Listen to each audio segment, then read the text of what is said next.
Good morning, everybody. Republican candidate for Wisconsin Governor Kevin Nicholson is our very special guest today, Thursday, May 5th, 2022. For DrydenWire.com, I'm Ben Dryden, and of course you're watching Meet the Candidate, a live video podcast where we get to know candidates running for offices all across Wisconsin. We have a full lineup, really, of guests coming up here in May, including Republican candidate for Lieutenant Governor Ben Vokel, Democratic candidate for U.S. Senate Ku Lee, Republican candidate for Wisconsin Governor Rebecca Clayfish, Democratic candidate for U.S. Senate Stephen Olakara, and Democratic candidate for Wisconsin's 25th Senate District Kelly Westland. Those are all coming up soon, but today we're chatting with Republican candidate for Wisconsin Governor Kevin Nicholson. Kevin, good morning, sir. Good morning, Ben. Thanks for having me. Yeah. So I have been learning more and more and more about you. Relatively recently, I don't know, last month or so, I see your name. Maybe that's just because it's the election cycle and this is what we're starting to get into now and hearing more about candidates. So for the people who don't know you, because there's a lot, I went to your webpage this morning and I see a lot of these issues and the topics.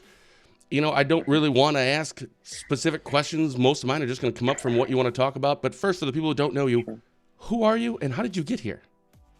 Yeah, it's an excellent question.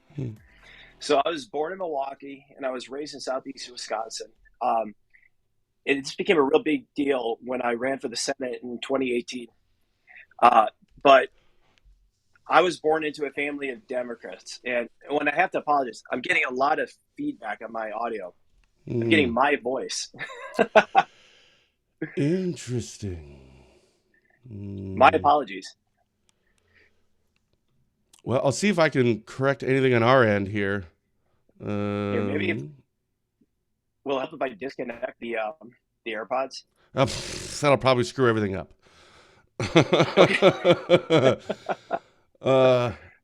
Yeah, I'm sorry. On our end, I don't think. Yeah, I'm sorry. We had some technical issues. That's why we're a little bit late here this morning. But okay. Is it tolerable, or do we want to sign out and we start this live show here in a few minutes to try that? I know you have a shutoff time, I think around 9 o'clock, but it sounds like everybody can hear you just fine. Let's try to sign out, okay, and then come right back in. Why don't you do that? I'll just sit here and wait. So yeah, okay. Give me 1 second. Okay. Live shows, they said. Nothing will ever go wrong. So, yeah, I did look at Kevin's biography, and it says Marine Corps combat veteran, served in Iraq and Afghanistan. What? He works in the private sector, founder and former volunteer president of No Better Friend Corp. Totally got to ask him about that. I don't even know what that is. No Better Friend Corp. Some of his campaign platform things, it looks like save K through 12 education, reestablish law and order, restore election integrity. Hey, you back? Oh, now we can't hear you. Yeah, we got nothing. There's no audio on coming in from our end or on your end. I see your lips moving, but I can't hear the words coming out your mouth. All right, we'll give you 1 second.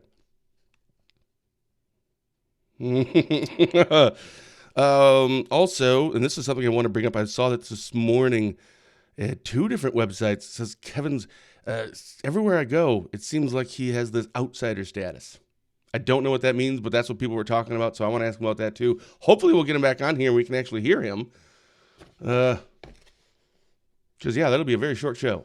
And there we go. Oop. How about now? There's an echo now, but it's tolerable, I think. This is crazy. I apologize for this. That's fine. It's not normally the issue that I do these link-ups all the time. We don't normally have these problems. Yeah, and actually, though, this sounds perfectly fine. Okay. Yeah. All right, good. So you would ask me who I am. So how about I start there? All right. Perfect. So as I mentioned before, I'm born in Milwaukee, raised in southeast Wisconsin. It became a real big deal when I ran for the Senate in 2018. A primary eventually lost, but I was raised in a family of Democrats. And the story on that, and I will say that became like the central core issue of the United States Senate race in 2018 during that primary, because I ran against a Republican machine that kind of made that the core issue that I'd been a college Democrat, what was now near a quarter century ago. But the reality is I was raised in a family of Democrats. My grandfather was a huge influence on me and was a World War II vet. He later inspired my service in the Marine Corps, but he was also an old school FDR Democrat. And he would spend the weekends that I would spend with him. He talked to me about his love of Franklin Roosevelt and the New Deal, and he complained about Ronald Reagan because it was the 1980s, and that's what he used to do. That's what you do. I love him. Yeah, I love him. We came to disagree on politics. We've lost him since. He's a great guy. But what happened was I went to college having been told I was a Democrat. And so I got involved in college and became active in the College Democrats. I was actually elected national president of the College Democrats in 1999. And what I came to see in the Democrat Party, I didn't like. What I saw was the inception of identity politics. And what that means is basically a philosophy that is built on separating the American people on the basis of race and pitting them against each other. And I didn't like that. I was only 21 years old or so, but I knew enough to know that I didn't like that. So my next steps in life took me away from politics. And I went on and I ran a newspaper for a year. I was not a reporter, but I ran a newspaper. And guess what? It made me more practical and more business oriented. I had to actually mind the bottom line. Yeah, it was like the 5th largest newspaper in the state of Minnesota at the time. So it kept me busy, taught me a lot. And then I left that role and I went off to Wyoming, where I worked as a cowboy on a cattle ranch in the middle of nowhere because, of course, that was the next logical step in my career evolution from newspaper to cowboy. But toughened me up a lot. It taught me agriculture as a business. It toughened me up both mentally and physically, too, for the next step in my life, which was getting married and then joining the Marine Corps. And I joined in 2004. I served in 2009. I fought in Iraq in 2007. I fought in Afghanistan in 2008 and 2009. And I learned a lot in the Marine Corps. It has a lot to do with who I am today and formed me into who I am in so many different ways.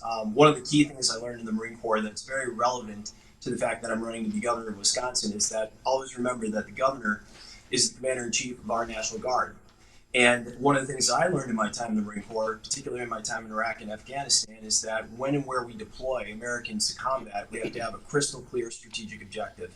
One of the problems with both those wars, particularly the latter part of Afghanistan when I fought there, and frankly, when I lost friends and family there, was that there was no clear strategic objective. And one of my promises to the people of Wisconsin is that when and where any president wants to deploy our National Guard to conflict, I will make sure that that president looks me in the eye and looks people of Wisconsin in the eye and makes clear what our strategic objective is, because that has not been done in recent times. But that's one of the many things I took from the Marine Corps. I left in 2009 and then went to graduate school. I did a joint degree at Harvard and Dartmouth, where, as I say, I proceeded to learn less in 3 years than I did in 1 week in the Marine Corps, but it cost me a lot more money.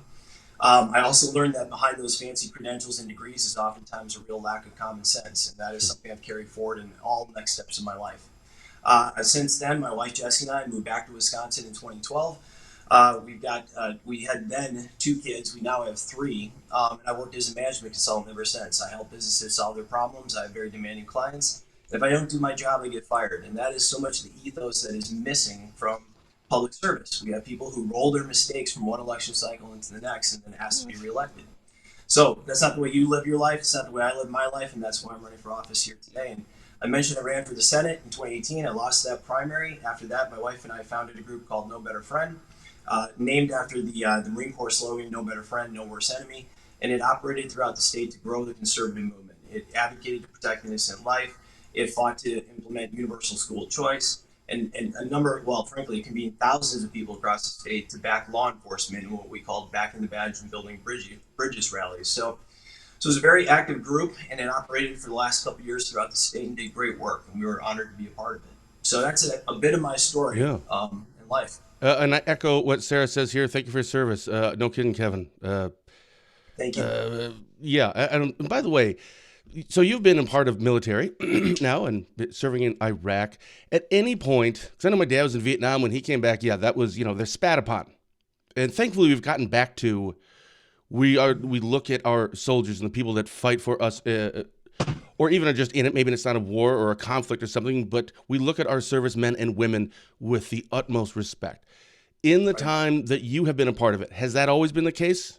Which I think would be good, right? And I think that would be in the time frame you're talking about, or some of these times, maybe it's a political thing. Like, we don't think you should be there, therefore we don't like you. When I'm just doing what I'm, it's serving my country. Right. The support from the American people, the people of the state of Wisconsin, has been incredibly strong during my time in service, which again was roughly 2004 to 2009, and I believe it has been since as well too. The issue has not been that. The issue in my mind is the political class. There's been a lot of politicians, a lot of elected officials who've been happy to stand in front of pictures of troops in uniform or to go over to war zones and take on tours, wearing khaki pants. They always used to like to wear khaki pants and go on helicopter rides. That's what politicians used to love to do in combat zones.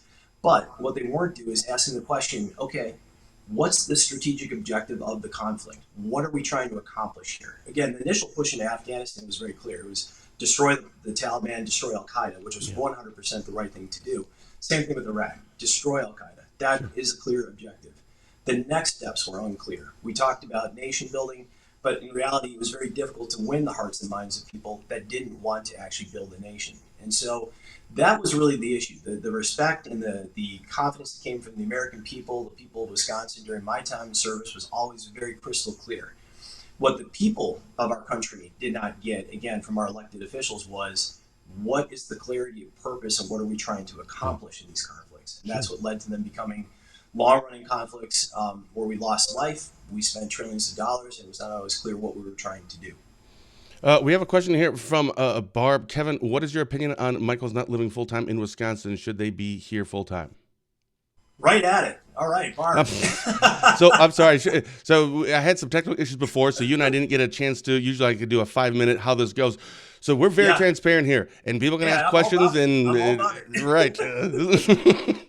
Well, yeah. So, hey, let's start with me and how I live my life. Like I mentioned, I'm a management consultant. I work for a firm where I could literally live anywhere in the planet. And up until 2 years ago, I did. I traveled all over the planet in order to do my job. I worked internationally. I spent a lot of time flying around the country. But my family always, we got to Wisconsin. Basically, I served in the Marine Corps. I did my stint in graduate school, and we got home because this is where I wanted my kids to grow up. It's where I wanted them to go to school. It's where I wanted them to be immersed with our family and in this culture. And I made that decision very consciously. And I did it, again, in a job which would allow me to pretty much live anywhere I wanted to do or want to. Nice. So that's a conscious decision on my part. And I would just say that, look, anyone who wants to run for governor should do it. I have no compunction about people running in a primary. I don't have any issues with that. I just told my life story. It's appreciably different than my primary opponents who are very much immersed in this world of politics. And what I would say to all your listeners and to the voters of Wisconsin is, if you're happy with the status quo, first off, I can't imagine how you are, as we're seeing escalating violence, murder. We're seeing things taught in our schools with like critical race theory, which is frankly insane. And we're seeing just a society that's falling apart in so many different ways. But if you're happy with that status quo, you got a couple different options in this primary that are very much welded into that world. They make their money from politics. They're married to lobbyists. They're making their money from government contracting and the lobbying and the just immersion into politics that comes from that. My life is very separate from that. And when my wife and I made the decision that we'd run for governor, it was quite literally our society is falling apart. Now's the time to step up and offer a different form of leadership and then go right at it. So I choose to live here because I want my kids to live here. I want them to be immersed with their family in this place. And, anybody else who's running for governor should explain it if they don't feel the same. Yeah, I like what you said, that when my wife when we decided to run for governor. No kidding, man. Like, that's legit. That's a discussion, I tell you. Yeah. So, look, I love my family. I love the life that we have. We have a great life. This process of running for office is, I'll tell you, there's parts of it which are amazing because you get to meet incredible people across the entire state. We just had a wonderful event here not 5 minutes from my house last night where we had, nearly 100 people show up. It was a great meet and greet. People asked wonderful questions. This conversation we're having right now, at least so far, it's fun. I like it.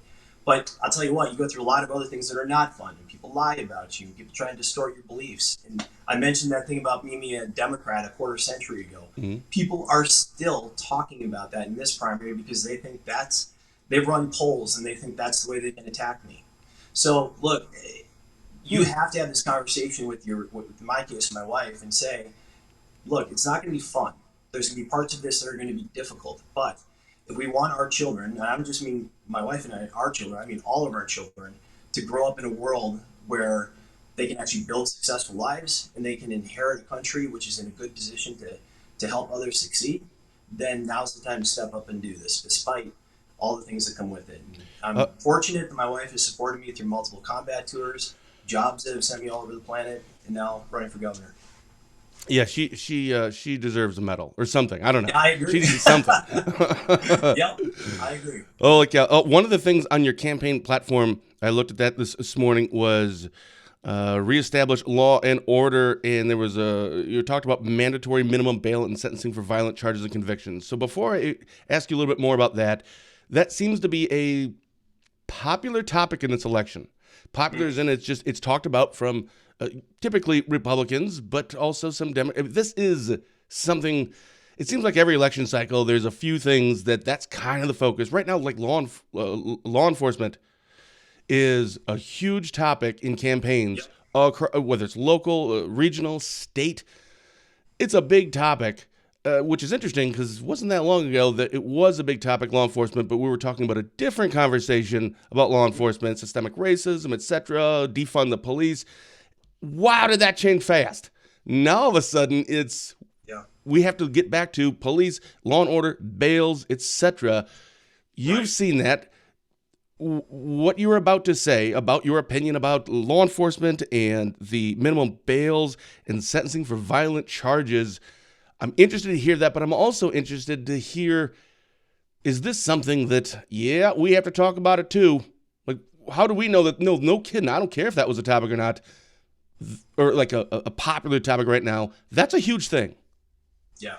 So the conversation you're talking about that happened over the last couple of years, which was really a proactive attempt on the part of the left to undermine the existence of law and order, that occurred. So that was the attack on the police, attempting to defund them. They de facto, and then they being the left and our political class, did defund the police. Because we sit here today, and I can say this because I've got 31 sheriffs across the entire state of Wisconsin, including Sheriff David Clark, on my law enforcement advisory team. What they and police chiefs will tell you is they can no longer recruit or retain enough people to actually do the job.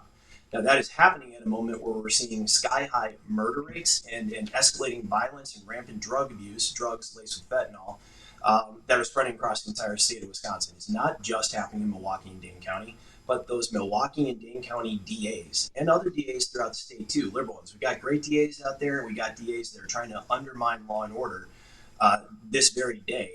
They need to have the ball taken out of their hands. And that's why I'm an advocate for mandatory minimum bail and sentencing for violent charges and violent convictions, because it's DAs like John Chisholm in Milwaukee County who have proactively undercharged people for violent crimes and underapplied bail, which has resulted in people getting out, including the perpetrator of the Waukesha parade attack, who should have been held on much higher bail for a previous domestic disturbance and attack, but was out, and frankly, and then was allowed to kill a bunch of innocent people. And that happened.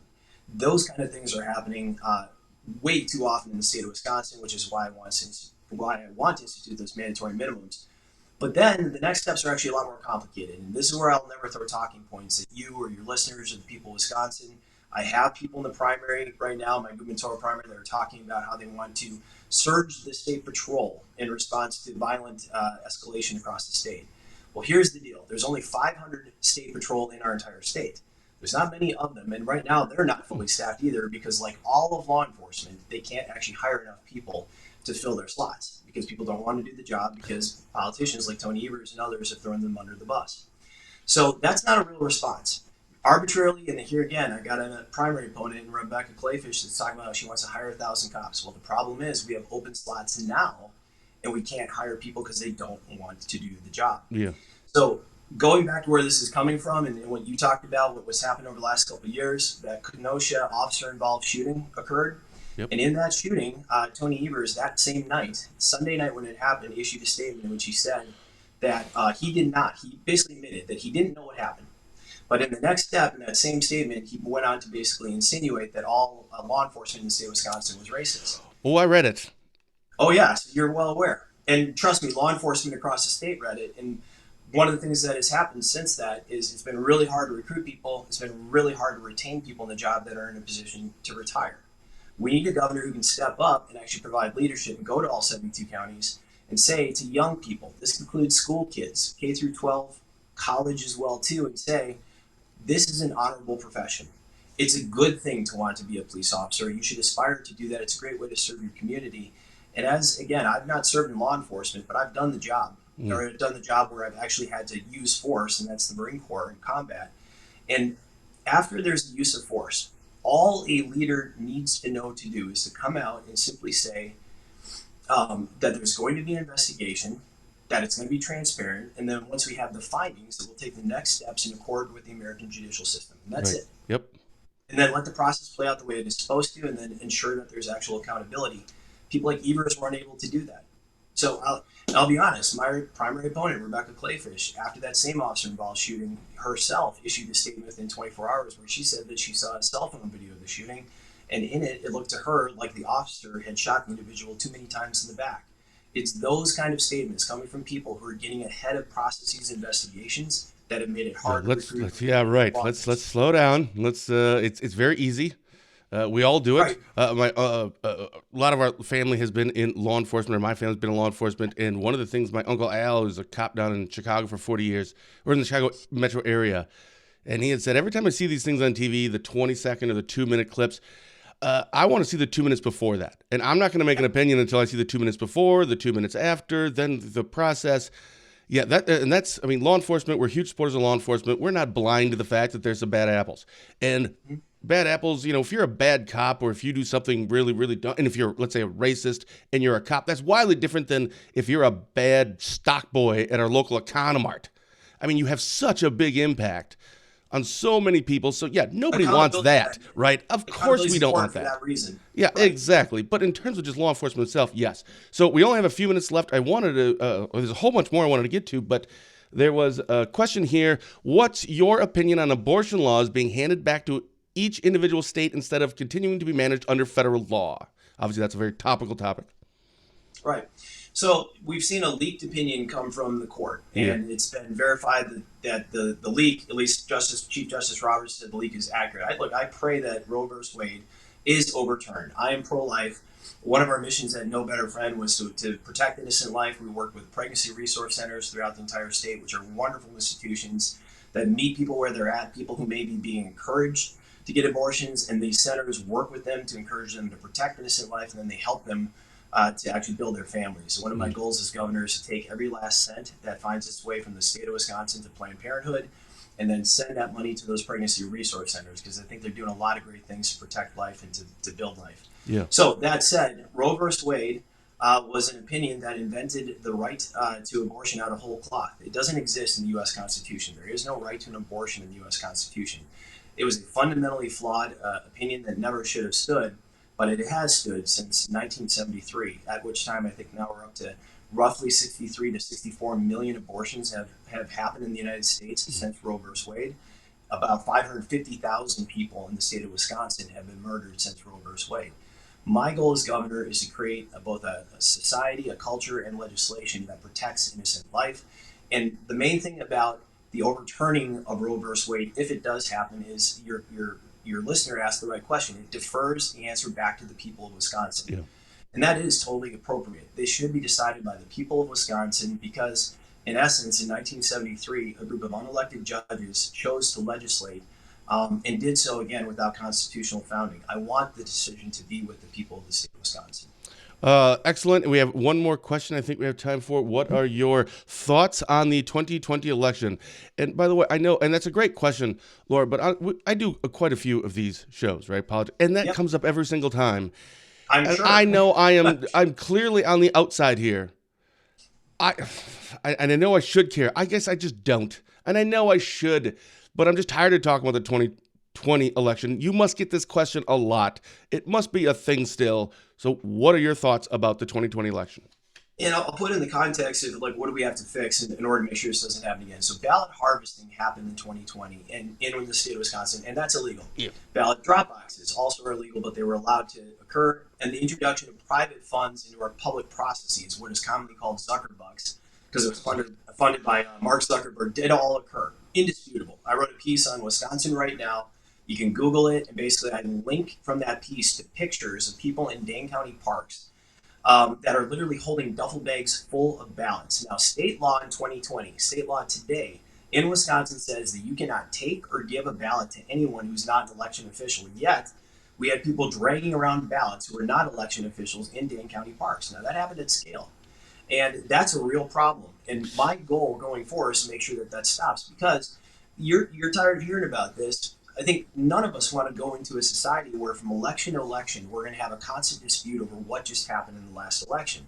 The left is proactively working to loosen protocols around elections to such an extent that you're seeing things like ballot harvesting occurring, where literally third parties are breaking the legal chain of custody on ballots and potentially filling them out, but then dropping them off at unmanned ballot boxes. It's insane, and it needs to stop. So what I want to do, strike down the Wisconsin Elections Commission, because they're the ones that have allowed all this to occur. It's a basically unaccountable bureaucracy that's running our elections right now. And the fortunate thing is there's political appointees on that commission. They lock up, they disagree with each other, and decisions then default to lawyers who can rewrite our law on the fly. And that's how ballot harvesting was allowed.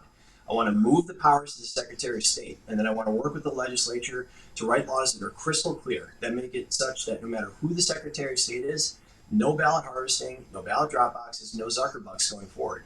Just by doing that, we are going to create much more transparency, much more accountability, and actually move the ball forward. But no doubt, illegal conduct did take place in the form of ballot harvesting, ballot drop boxes, and Zuckerbucks in 2020. We need to make sure it doesn't happen going forward. All right. And I'm sorry, I guess we do have one more, because it's Romaine Quinn. He's running, you probably know him, he's running for 25th Senate District. Scott Walker was one of the most conservative and transformational governors in state history. That's Romaine. Romaine with the Apple research question. Thank you, Romaine. Love it. Maybe he didn't know his name was going to pop up on that. Hey, look, I appreciate everything that was done in the Walker administration, but look at the conversation we're having right now. So much was left to do. Like we didn't, and actually, I'd love to go a couple extra minutes if you're able to. Perfectly fine.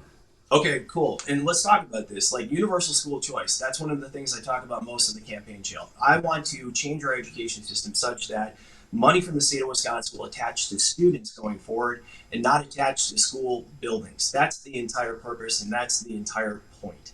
And what I want to do is basically empower Wisconsin families to get their kids out of failing environments where they're being taught intellectual poison like critical race theory, and get them into environments where they're actually being taught to succeed in life. We have proficiency problems in this state. We're seeing like 27% roughly of proficiency in math and English language arts throughout the state of Wisconsin. That can't continue. Our governor, Tony Evers, claims that he's the pro-education governor, and look at the state of our schools. Parents are fundamentally unhappy with it. So I want to empower those families to get their kids out of those schools and have the funding attached to the students because of a couple of reasons. One, makes it a lot easier to start new schools. Number two, those administrators that are currently ignoring the concerns of parents across the entire state about curriculum and proficiency will suddenly have to respond when parents say, I'm taking my kid, the money goes with. That is the kind of market I want to create. I also want to create complete curriculum transparency, get all the curriculums in the state of Wisconsin up online so that parents know what their kids are being taught. Ooh, that'd be nice. Through doing that, we'll create a real market in Wisconsin. That's the kind of stuff that, frankly, I do believe should have been accomplished 10 years ago. And it would have been a great way of preempting so many of the problems that we're seeing in schools today, but it's something that we must do at this point in order to get our state's education back on track. Why are you, when I Googled your name this morning, 2 different places had mentioned this. Basically, they're referring to you as you have outsider status. Why do you think you are considered the outsider? Just because there is another candidate that maybe is something in the polls or raising money? I didn't read all of them. I actually didn't read any of them, to be honest. I just saw them in the headlines. Yeah.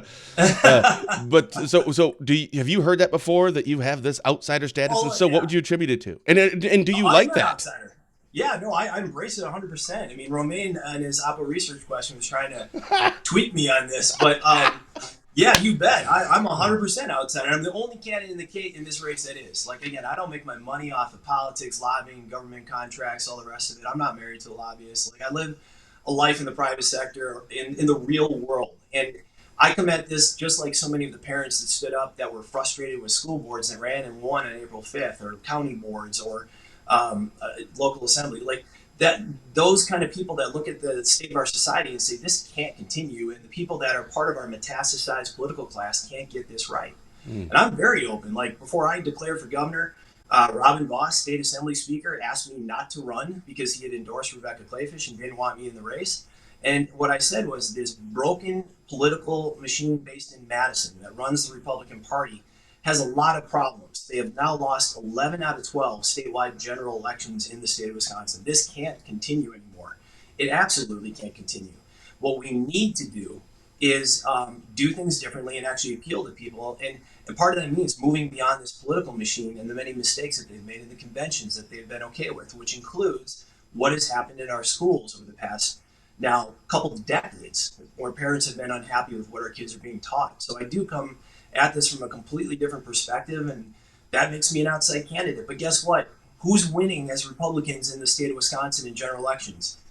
I mentioned that we've lost 11 out of 12. The people that actually win, Ron Johnson, Donald Trump, both of whom came from well outside politics and definitely had some very blunt things to say about the failures of our political class. I wish people would lobby me. Like, no kidding. Lobby me. You pay me. I'll do. That's fine. I don't care. Go right ahead. I'd be a terrible politician. I would be like the most corrupt person. Yeah. Absolutely. Well, no, I couldn't be a cop not. Either. I would just totally. More credit. Don't say that about yourself. I totally would. Our society we gotta. There are just too many rent seekers. Rent seekers are people that are looking to just occupy a space, right? They muscle other people out, they occupy a space, and they keep the contracts coming. And whether those are lobbying or government contract or whatever, these are the people that metastasize around our electoral process. When I talk about the political class, I always get a kick out of it too, because the people that get mad, they know exactly who I'm talking about. The lobbyists, the permanent elected officials, they try and twist my words and say I'm attacking the grassroots. No, I'm not. We've got a great grassroots support network. That's what I did at No Better Friend. I built up the grassroots in the entire state of Wisconsin, grew the conservative movement. I invited people in that don't consider themselves conservatives today on the basis of that there are certain fundamental things we can agree upon, like teaching our kids things that allow them to succeed. But when I attack that political class, it is that metastasized group of people who would be happy to lose statewide general elections as long as ultimately their ecosystem is not disrupted, their contracts aren't broken, that they continue to be the lobbyist of choice, so they continue to get the government contract. And so when I say I am a different candidate, you bet I'm a different candidate. I'm the candidate in this race that can, A, number one, win the general election, and A, number two, I don't answer to these lobbyists. I do not make my money off of government contracts, and I'm able to actually do things differently because, look, I'm happy to be a really good one-term governor.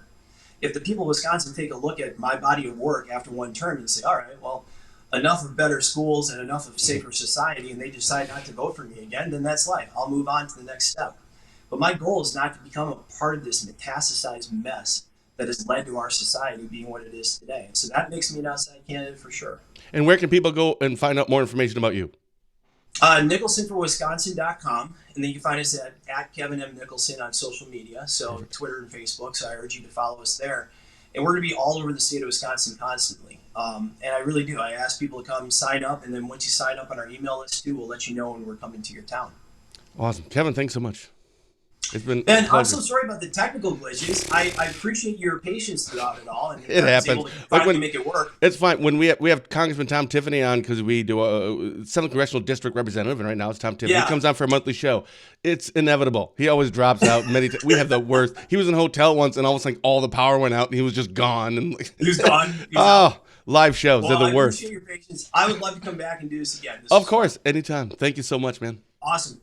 Take care, sir. Special thank you to our guest, Republican candidate for Wisconsin Governor Kevin Nicholson, for joining us for a chat this morning. For DrydenWire.com, I'm Ben Dryden, and I'll see you right back here tomorrow morning when we will be chatting with Republican candidate for Wisconsin Lieutenant Governor Ben Volkel. Until then, thank you for watching, and have a blessed day.